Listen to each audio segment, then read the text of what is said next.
Good afternoon students. नागरिक शास्त्र का हमारा पार्ट 2 चल रहा था, पेज नंबर 62। मैंने थोड़ा पढ़ाया था कि विविधता ही हमारी शक्ति है, कि हमारे भारतीय समाज में अनेक भाषाएं, धर्म, संस्कृति, रीति रिवाज, परंपराएं प्रचलित है और ये विविधता ही हमारी सांस्कृतिक संपन्नता है। हमारे आसपास में जो भी भाषा बोली जाती है, कौन सी है आपको पता है, समझाया था मैंने। मराठी, कन्नड़, तेलुगु, बांग्ला, हिंदी, गुजराती आदि भाषाएं बोलने वाले लोग रहते हैं। वे सभी से हम क्या करते हैं, मिलजुल कर रहते हैं। उनके तीज त्यौहार उत्सव मनाते हैं हम, पूजा अर्चा, उनके पद्धति कैसी है हम सीखते हैं, उनके साथ आनंद अपना बांटते हैं, खुशियाँ बांटते हैं। विविधता ही हमारी शक्ति है, ये भी समझाया था कि विभिन्न समूहों में जो साथ मिलकर जो जुल कर रहते हैं लोग, तो उनमें एक सह अस्तित्व की अनुभूति प्राप्त होती है। ये सह अस्तित्व से ही हमारे बीच सामंजस्य बढ़ता है। इसके कारण एक दूसरे के रीति रिवाजों, जीवन पद्धति से परिचित हो जाते हैं और ये जो साथ ही दूसरों के हम एक साथ प्रथाओं और परंपराओं को भी ग्रहण करते हैं। अभी पंथ निरपेक्षता का सिद्धांत क्या है? पंथ निरपेक्षता का सिद्धांत क्या है? भारतीय समाज में विविध धर्मों में जो हमारे भारत है, भारत देश में विविध धर्म के लोग हैं और उनके बीच परस्पर सामंजस्य बढ़े। विभिन्न धर्म के लोगों की उनकी श्रद्धा अनुसार पूजा अर्चना करने की स्वतंत्रता प्राप्त हो, इसलिए हमारे संविधान से हम सीखे हैं कि संविधान ने हमको महत्वपूर्ण प्रावधान दिया गया है। संसार में भारत एक महत्वपूर्ण पंथ निरपेक्ष राष्ट्र है। हमारे देश में बड़ी मात्रा में भाषाएं, धार्मिक विविधता पाई जाती है, अलग अलग है।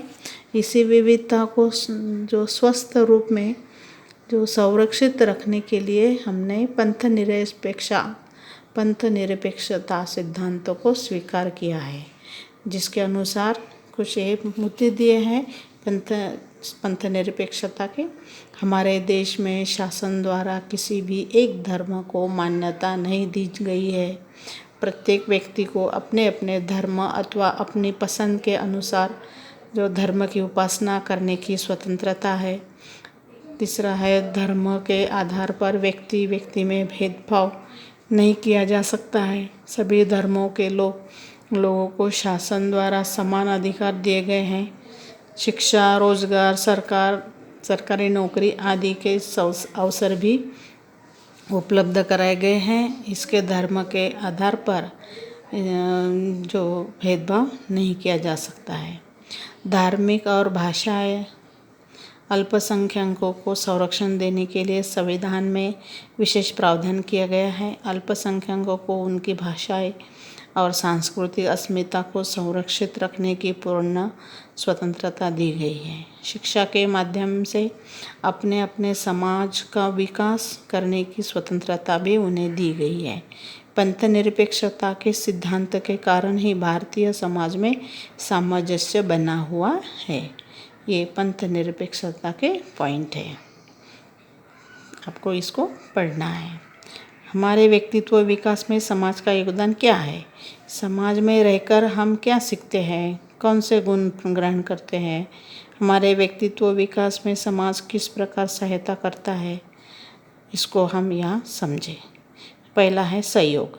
प्रत्येक समाज व्यक्ति और समूह के परस्पर जो सहयोग है उनके आधार पर होता है। एक दूसरे के सहयोग के बिना किसी भी समाज का अस्तित्व नहीं रह सकता है। एक दूसरे की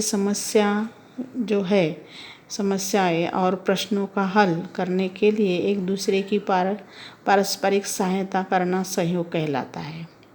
हमारे परिवार के सदस्यों या यदि ऐसी प्रवृत्ति न हो तो परिवार नहीं चल सकता है। यही बात समाज की भी है। सहयोग के बिना समाज का विकास रुक जाता है और दैनिक जीवन सुचारू रूप से नहीं चल सकता है। सहयोग के कारण ही समाज में पारस्परिक निर्भरता और स्वस्थ रहती है और समाज के सभी लोगों को उसमें सम्मिलित कर लेना संभव होता है। सभी घटकों को साथ लेकर चलने की यह एक प्रक्रिया होती है। आज के लिए इतना ही है। आपको पेज नंबर 62 का पूरा रीडिंग करना है और ये पॉइंट को लिखना है। पंथ निरपेक्षता का सिद्धांत के 1, 2, 3, 4, 5 और ये 6, ये 6 मुद्दे को लिखना है और यहाँ तक रीडिंग करना है। कल का आगे बढ़ाऊँगी, ठीक है।